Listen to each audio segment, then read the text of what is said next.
com muita alegria vê-los aqui. Vamos nos colocar de pé nesse momento, em reverência ao Senhor, por estarmos aqui mais esta manhã. E vamos estar orando neste momento. Amém?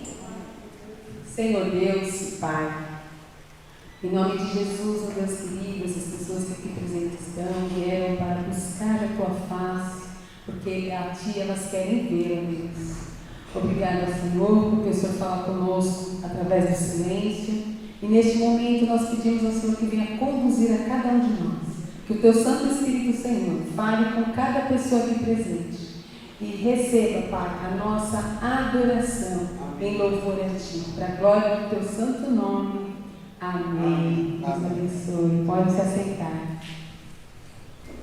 Vamos permanecer de pé, né? Melhor, nós vamos cantar, por favor.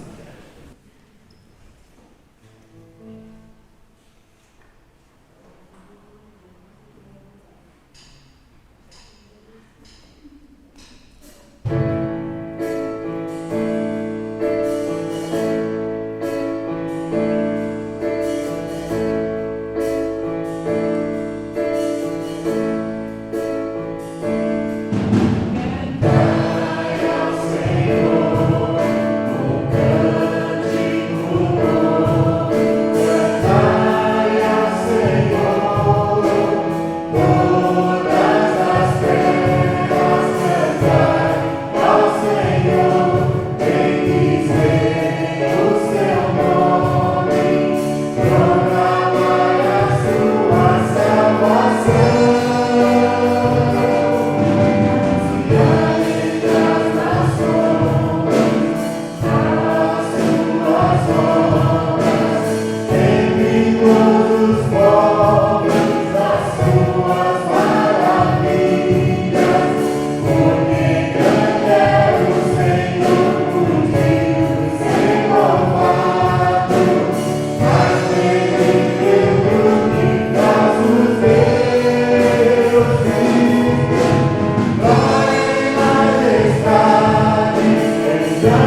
Nós temos feito todo o possível para deixar esse ambiente muito seguro. Nós queremos que os nossos cultos sejam rápidos, né? Até para evitar muito contato, mas os irmãos percebem que está tudo aberto, tudo ventilado. Ontem isso aqui foi totalmente desinfetado com um produto próprio, só para os irmãos se sentirem tranquilos com isso. Terminando o culto, cada um deve sair rapidamente, dar um tchauzinho, mas dá um tchauzinho, não passa reto não, né? Mas dá um tchauzinho para alguém. E eu dou graças a Deus por podermos termos este espaço e por podermos estar juntos, olharmos uns para os outros. Gente que eu não vi aqui há muito tempo, olha lá a Débora sentadinha ali naquele lugar, é um prazer vê-la junto com o seu amado. Então é um grande privilégio. Acho que essa pandemia pode ter servido para a gente valorizar um pouco a companhia, né? Eu sinto muita falta assim, de cumprimentar as pessoas, abraçar, mas ainda não é possível. O importante é a gente seguir as regras e fazer aquilo que estiver ao nosso alcance. Ok? Bom, irmãos, nós estamos numa série de mensagens chamada E se a gente não mudar? Né? Porque, particularmente na minha vida, esta pandemia foi a maior mudança que aconteceu. Olha que eu sou jovem, mas nunca na minha vida teve tanta mudança. Eu nunca imaginava, por exemplo, que ia pedir para as pessoas não virem à igreja, como nós fizemos algum tempo atrás. Nunca imaginei isso. Nunca imaginei que não podia andar de máscara. Nunca imaginei que não poderia cumprimentar alguém. Ver tanta gente morrendo, é uma coisa assim, muito diferente.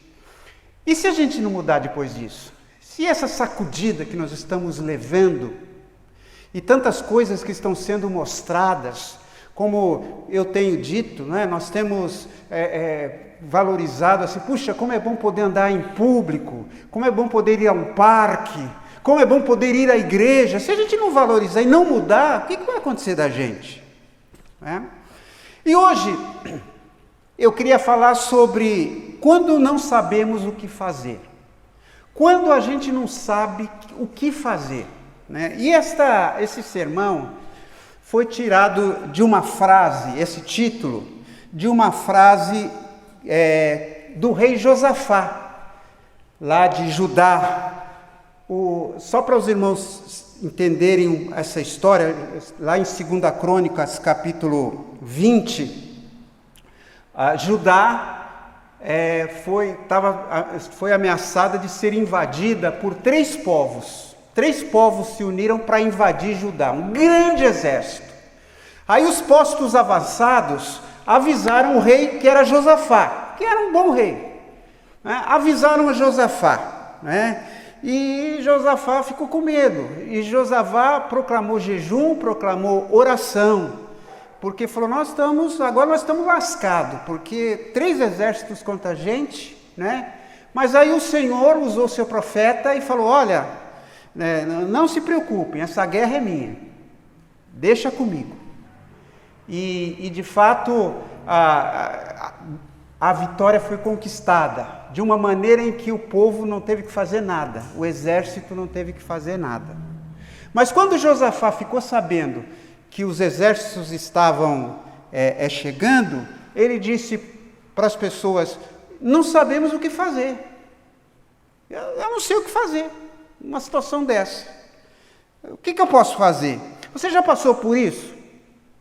Você já passou por uma situação em que disse assim, o que eu faço? E agora? Não sei que decisão tomar. Simplesmente não sei o que fazer.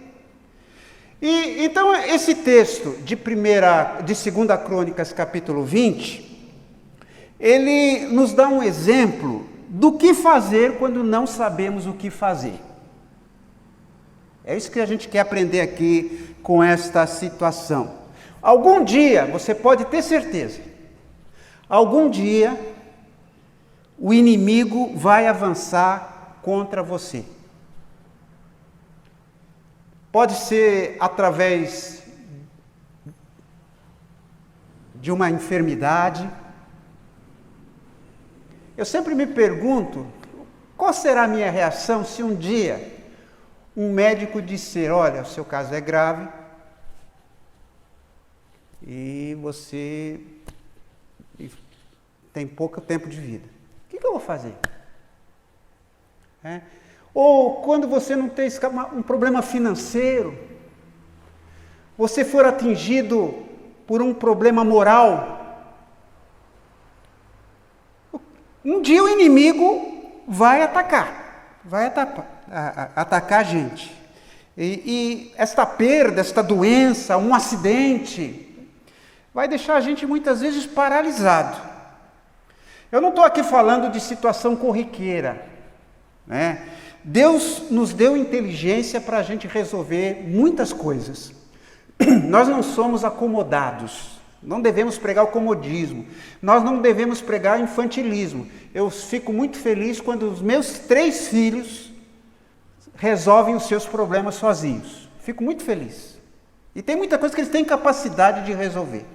Então eu não estou falando aqui, eu sei onde eu comprar pão, não preciso orar para fazer onde eu compro pão. Eu sei onde comprar pão, eu sei resolver. Mas eu já passei por circunstâncias na minha vida que eu não sabia o que fazer. Não tinha uma solução. Eu pesquisei, eu me aconselhei, eu pedi, eu corri atrás e nada de solução.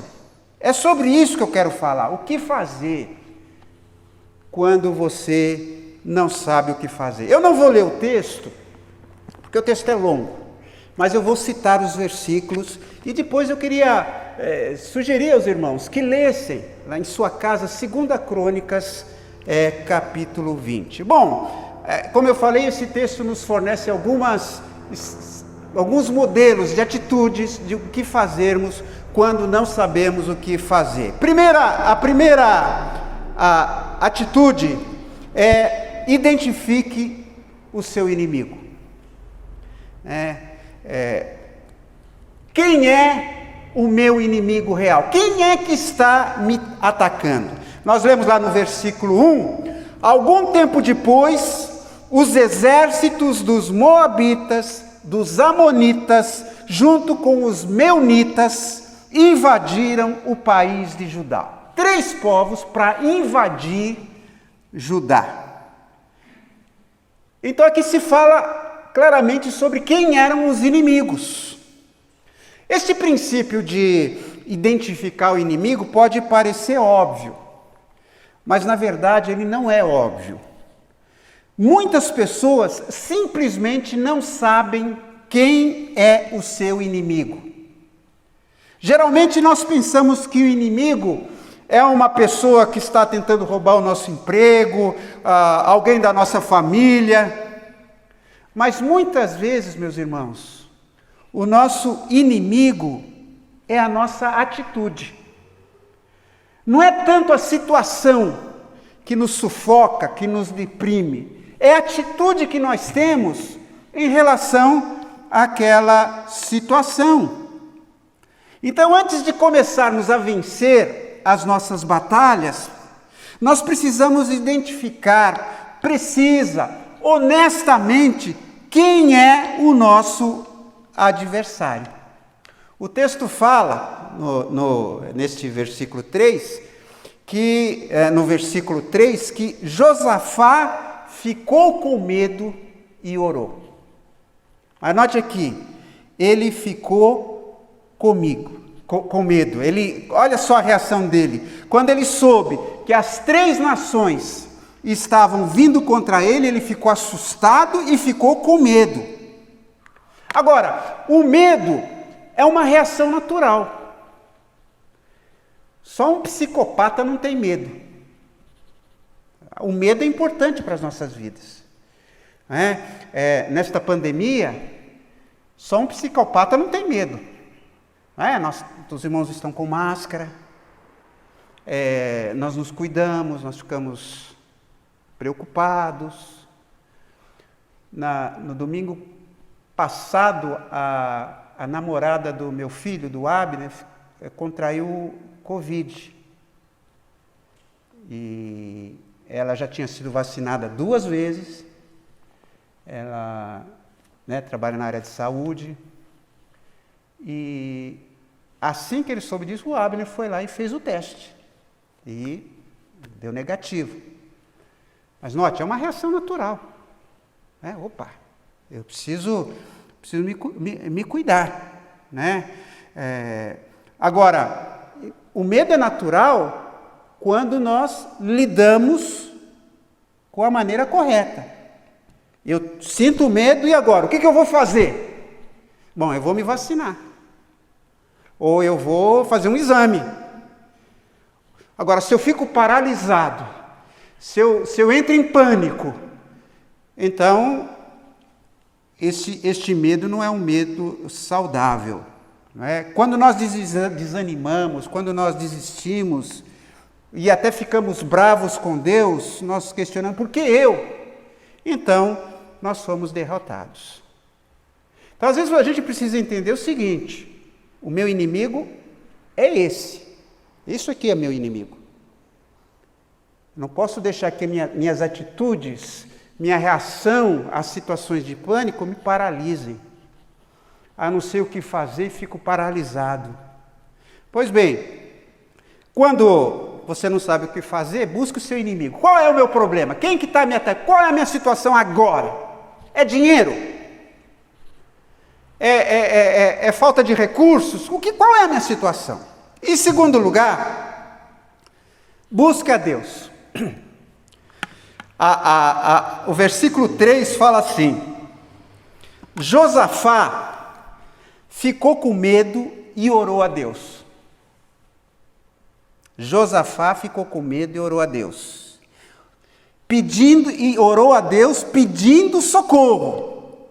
Depois deu ordem para todo o povo de Judá que jejuasse. Todos se reuniram para pedir socorro ao Senhor. Olha que coisa interessante, olha que influência positiva, né? Josafá orou e o povo seguiu a Josafá. E de todas as cidades do país, o povo foi a Jerusalém para orar, né? Então, meus irmãos, quando você não sabe o que fazer, a oração deveria ser a primeira arma que nós usamos. Agora eu faço uma pergunta objetiva para você. Quando você tem um problema na vida, lá no emprego, está com problema, um vizinho, uma notícia, uma situação, quando você se defronta com um problema, a sua primeira reação é buscar a Deus? Eu já contei aqui, uma vez eu estava lá na Missão Antioquia, dando aula, e estava almoçando, e à mesa estava o diretor lá da missão, nós estávamos almoçando, aí chegou um funcionário preocupado, e falou assim: olha, nós perdemos um molho de chaves, já procuramos tudo, era um molho de chaves muito importante, e contou a história, e o pastor Décio, que era o diretor, ele olhou para o rapaz e falou: escuta, você já orou a respeito? Eu na hora falei: poxa, orar por um molho de chaves? Mas notem que eles fizeram de tudo, mas não oraram. Uma vez um diácono procurou o pastor e disse: olha, pastor, nós estamos com um problema aqui. Nada está funcionando, nós não conseguimos resolver esta dificuldade. E aí o pastor disse: então, eu imagino que tudo que nós podemos fazer é orar a respeito. E o diácono respondeu: mas pastor, a situação é tão grave assim? Parece que a gente só ora quando não tem mais nada para fazer. Você está passando por uma situação que não sabe o que fazer? Já tentou muita coisa, já pensou, mas você já se pôs de joelho ali para orar por aquilo? Senhor, eu estou te buscando, porque essa é uma situação difícil. Geralmente a última coisa que intentamos é a oração, pois nós queremos resolver tudo sozinhos. E a gente deve se lembrar que Jesus enfrentou grandes batalhas na sua vida. Mas ele passou toda a sua vida em oração. Jesus enfrentou problemas o tempo todo, mas ele também orou o tempo todo. Qual é a sua primeira reação quando você se depara com um problema insolúvel? Façamos como Josafá. Oremos. Primeira coisa. Uma terceira coisa a fazer quando você não sabe o que fazer é admitir a sua incapacidade. O versículo 12 fala assim, a oração de Josafá. Ó nosso Deus, castiga essa gente, castiga esse povo que está nos invadindo, pois não somos bastante fortes para resistir a esse enorme exército que está avançando contra nós. Nós não somos fortes, nós não sabemos o que fazer e olhamos para ti pedindo socorro. Há apenas um tipo de pessoa que Deus não ajuda. Você sabe qual é?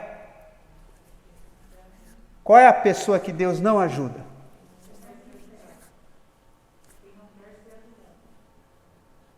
Eu vou dizer uma coisa para os irmãos. O único tipo de pessoa que Deus não ajuda é aquela pessoa que pensa que não precisa de ajuda. A pessoa que pensa que não precisa de ajuda não recebe a ajuda de Deus.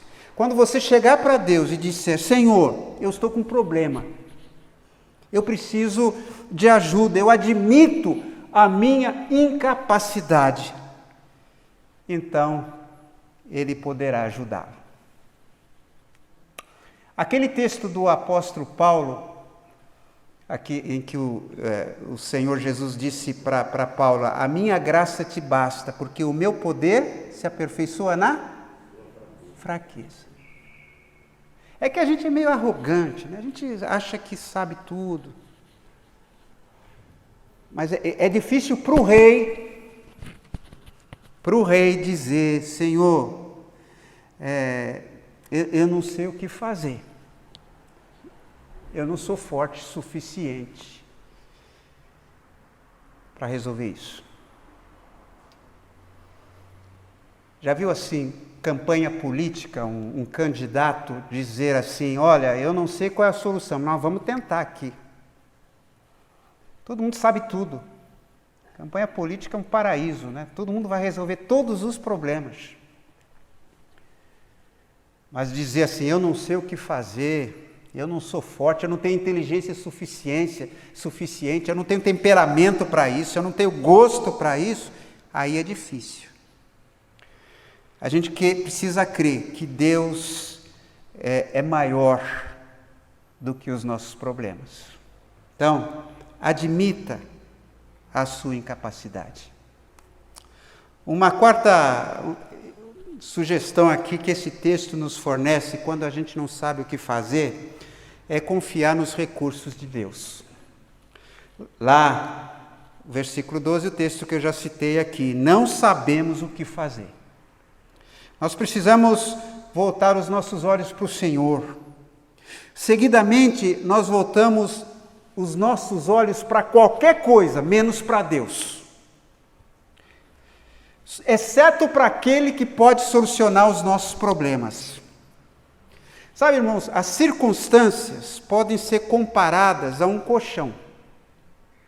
Se eu fico em cima do colchão, eu descanso. Agora, se eu fico embaixo do colchão, o que acontece? Eu vou me sufocar. Às vezes, as circunstâncias, nós ficamos embaixo. Tudo é maior. Qualquer atitude, a circunstância é maior que Deus. Nós estamos debaixo. Os irmãos lembram quando começou a pandemia? Eu já disse isso aqui, eu pensei, caramba, dessa eu não escapo. não tinha vacina, o pessoal morrendo. Se eu fosse ficar nas circunstâncias, quando a gente ia imaginar que podia estar aqui hoje reunidos? Se eu fosse ficar embaixo, tudo é maior, a situação seria muito difícil. Nós precisamos estar por cima. E sabe o que é estar por cima? É confiar em Deus. Confiar nos recursos de Deus, poder sobrenatural, que age nesse universo de uma forma que nós nem sequer percebemos. Se nós mantivermos os nossos olhos no Senhor, Ele vai nos colocar acima das circunstâncias. Eu tenho uma pessoa que trabalha para a gente de vez em quando, uma característica que eu gosto dessa pessoa, é o Valdo, ele é um eletricista e tal. Ele nunca chegou para mim e disse assim, não, isso aqui não tem jeito. Ele sempre deu uma solução. Aqui nesse prédio, aqui tem muitas soluções que o Valdo deu. Ele nunca me desanimou. É ruim aquela pessoa que vai trabalhar para você e coloca problema em tudo. Essa semana, há pouco tempo, veio uma pessoa instalar aqui uma internet que nós mudamos, pusemos fibra ótica. Mas ele colocou tanto problema, que eu falei, não, então deixa, não precisa mandar lá para a minha sala, bota aqui na secretaria e está tudo bem. Porque eu não vi tanto problema. Eu tenho certeza que o Valdo teria dado uma solução. Às vezes, irmãos, a gente se coloca em certas circunstâncias na vida e que a gente não fica embaixo dos problemas. E olha que o que nós temos acima não é pouco, é Deus. É o onipotente. Onipotente. Então, confie nos recursos de Deus. Não sei qual é o seu problema, não sei se você tem alguma coisa que não tem solução, mas olha, Deus tem um recurso. Deus tem um recurso. E finalmente, que para mim é a sugestão mais admirável e mais surpreendente, quando a gente não sabe o que fazer, é descansar na fé. Versículo 15 diz, escutem isto que o Senhor Deus diz, não se assustem, não fiquem com medo deste enorme exército, pois a batalha não é contra vocês, mas contra mim. Deus está dizendo, eu assumo, a briga é minha, não é de vocês, descansem. Quando a gente se converte, a gente tem a tendência assim, Deus, que negocião que o Senhor fez, porque agora eu vou trabalhar para o Senhor, e pode deixar que eu vou abafar. A gente acha isso. Aí, com o tempo a gente fracassa e chega para Deus murchinho e fala, Deus, eu te decepcionei, né? Eu sei que eu sinto muito ter te desapontado. Aí Deus responde assim, você nunca me desapontou, porque não é você que me sustenta. Nós não somos sustentados por Deus, é Deus que sustenta a gente. Nós não temos Deus nas nossas mãos, nós estamos nas mãos de Deus. Deus está tentando nos dizer, descanse na fé e deixe-me trabalhar por você. Muitas vezes, nós temos o complexo de Atlas. Atlas, aquele titã da mitologia grega, ele tentou invadir o Olimpo e Zeus castigou o Atlas e ele teve que passar a eternidade carregando os céus nas suas costas. Não é? Então, Atlas, nas figuras, sempre aparece tendo um globo nas suas costas. Nós achamos que nós temos que carregar o mundo nas nossas costas. Muitas vezes nós achamos isso. E nós estamos sempre carregando um peso, porque achamos que temos que resolver o problema de todo mundo. Nós não nos tornamos cristãos realizando um trabalho duro. Nós não nos tornamos cristãos prometendo ser perfeitos. Nós não nos tornamos cristãos tentando fazer o melhor. A Bíblia diz que a salvação não é por obras. A salvação é pela graça, para que ninguém se glorie. Nós apenas dizemos: Senhor, eu descanso. Eu permito que o Senhor viva em mim. Então, nós deveríamos continuar vivendo como cristãos deste modo. Obter vitória na vida é um presente de Deus. Não só a salvação, mas a vida. Mas a graça, graças a Deus, que nos dá a vitória por meio do nosso Senhor Jesus Cristo. Paulo reconhecia isso. É Deus que nos dá a vitória.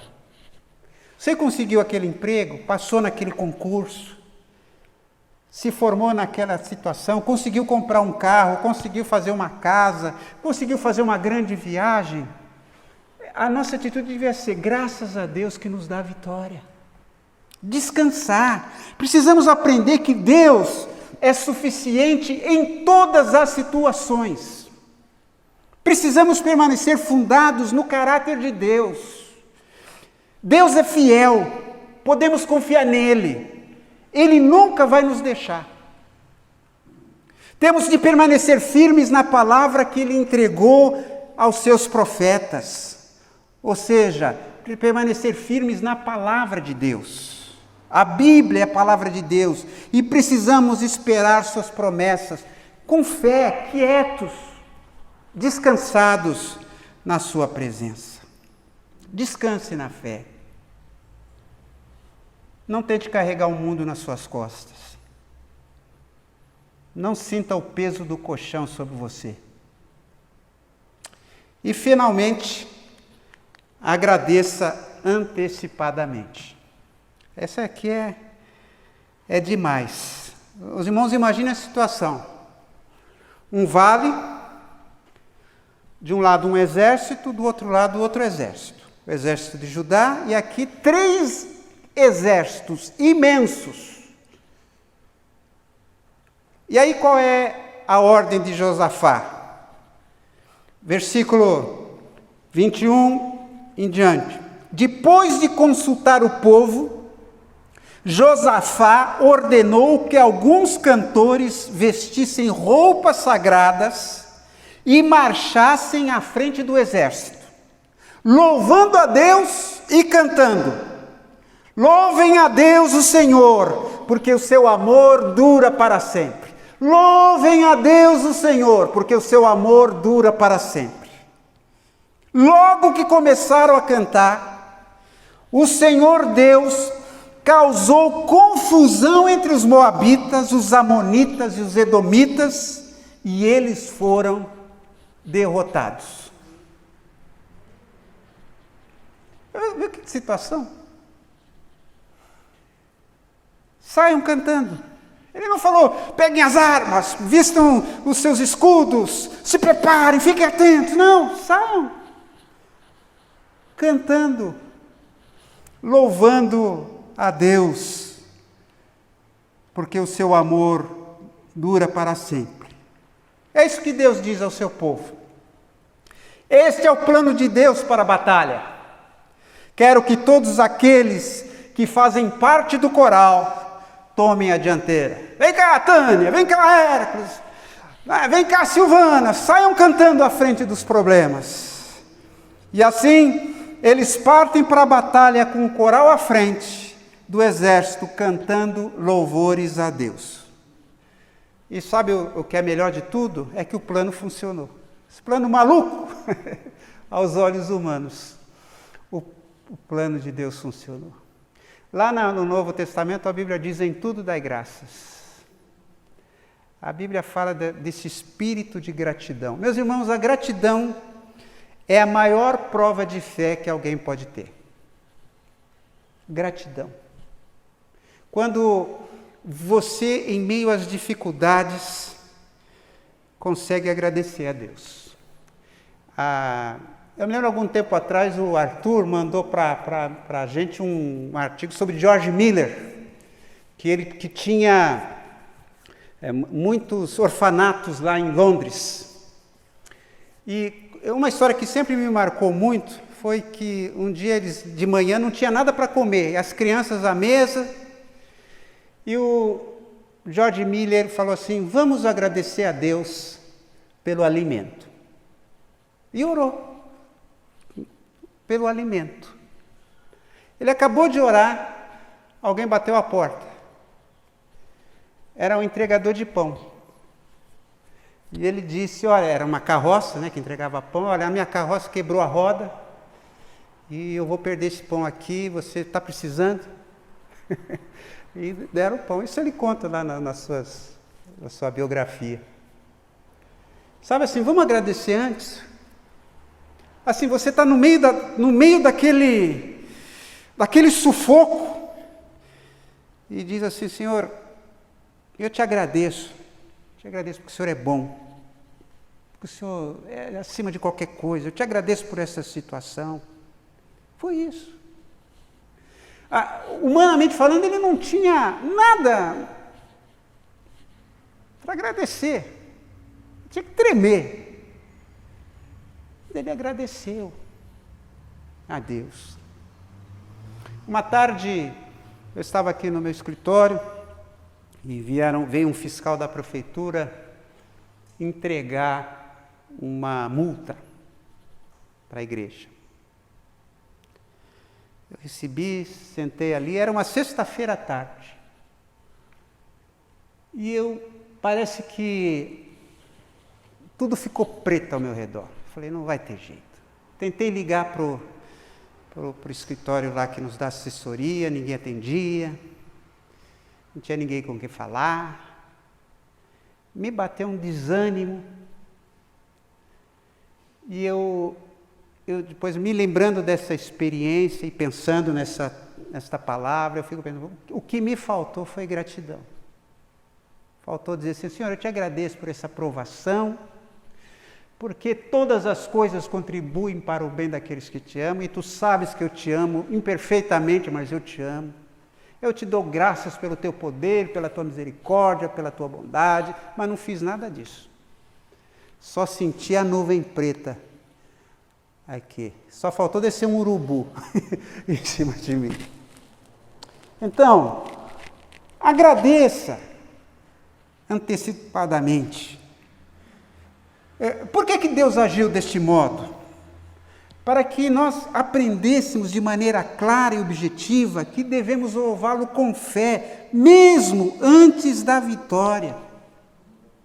Cada um de nós pode dizer: Senhor, eu sei que eu tenho problemas, mas eu te agradeço porque não há situação da qual tu não possas tomar conta. Essa é a fé verdadeira. A fé que vê o invisível, a fé que não vê o óbvio, a fé que não vê aquilo que é material, a fé que crê contra toda esperança, a fé que está acima de todas as probabilidades. Esta é a fé. Porque dizer que Deus é fiel depois que eu recebi a bênção é fácil, todo mundo diz. Mas antes de vê-la, e foi isso que Deus ensinou para Josafá, para o povo de Judá. Então, o próximo problema que você enfrentar, peça para o Espírito Santo te lembrar dessa história, te lembrar de Josafá. E assim: Senhor, está aqui. Eu te agradeço por tudo isso. Então, quando você não sabe o que fazer, vamos tentar recapitular aqui. Qual é a primeira coisa? Oi? Tem muita gente falando, não estou entendendo. Um só fala, quem? Identifique seu inimigo. Então essa aqui é a primeira coisa. Qual que é a segunda? Oi? Busque a Deus. Muito bem. Terceiro. incapacidade. Isto, admita a sua incapacidade. Não queira bancar o rei da cocada preta, não. Quarto, confie nos recursos de Deus. A quinta, descanse na fé. E a última, agradeça a Deus antecipadamente. Que Deus lhe conceda a graça para encontrar portas abertas quando você não sabe o que fazer. Amém? Vamos orar? Pai querido, muito obrigado, porque nós não estamos inventando a roda. Nós já temos exemplos no passado de coisas extraordinárias que o Senhor fez. Da mesma forma como o Senhor colocou confusão no meio daquele exército.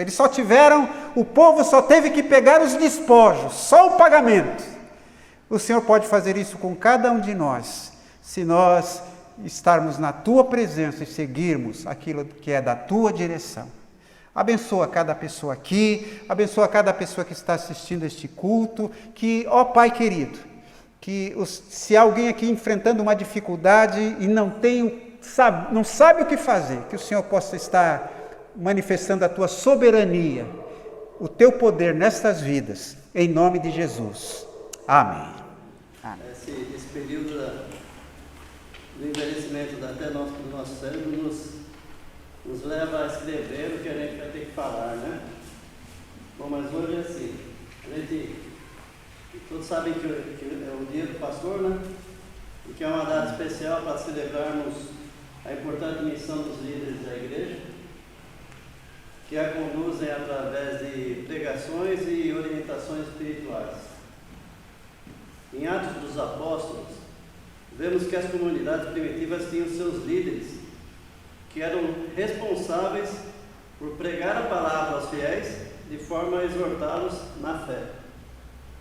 Então diz lá em Atos 20, 28, cuidem de vocês mesmos e de todo o rebanho que o Espírito Santo entregou aos seus cuidados, como pastores da igreja de Deus, que Ele comprou por meio do sangue do próprio Filho. Parabéns ao pastor por atender ao chamado, ao empenho e à responsabilidade. Deus o abençoe. Amém.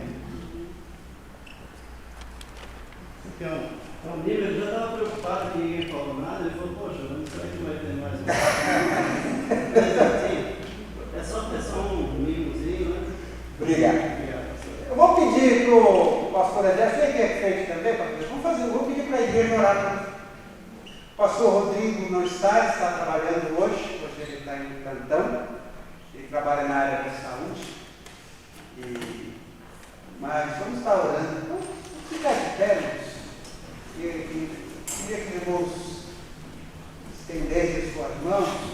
Eu vou pedir para o Hermes, por favor, para fazer esta oração. Pai de amor, nós somos gratos pela oportunidade que nos concede novamente de estarmos reunidos.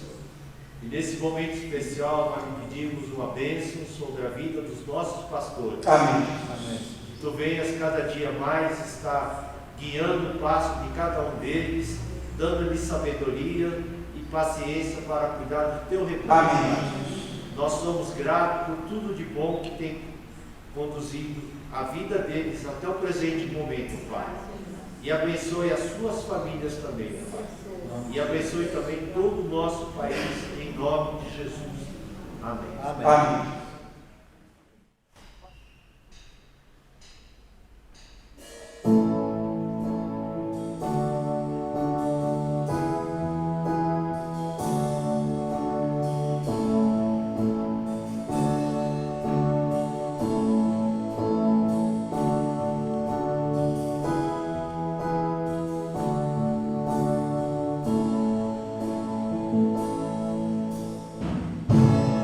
Venha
sei se tem algum outro pedido ali. A Eliana Ficheres, ela pede pela saúde da sua família e pela família IBVA.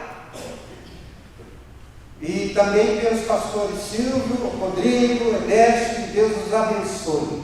Amém. A Maria José, a sua oração é de agradecimento, pois a semana passada o Rafael, sobrinho da sua amiga Sônia e familiares da minha amiga Consuelo, estavam internados com Covid e esta semana tiveram alta e estão em casa, glória a Deus. Pede também pelos pastores Silvio, Rodrigo, Edércio, hoje é o dia do pastor.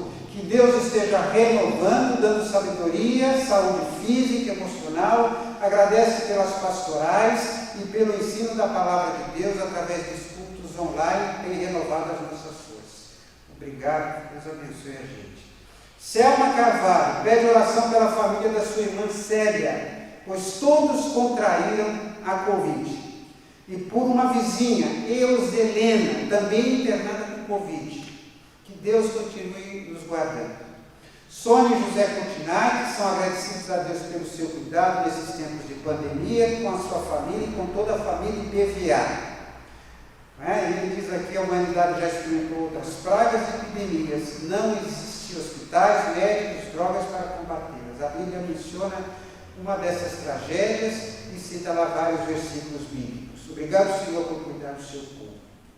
A Solange Celerges agradece pelo cuidado com a sua família, pede a Deus que proteja a sua família, a família BVA e a si mesma.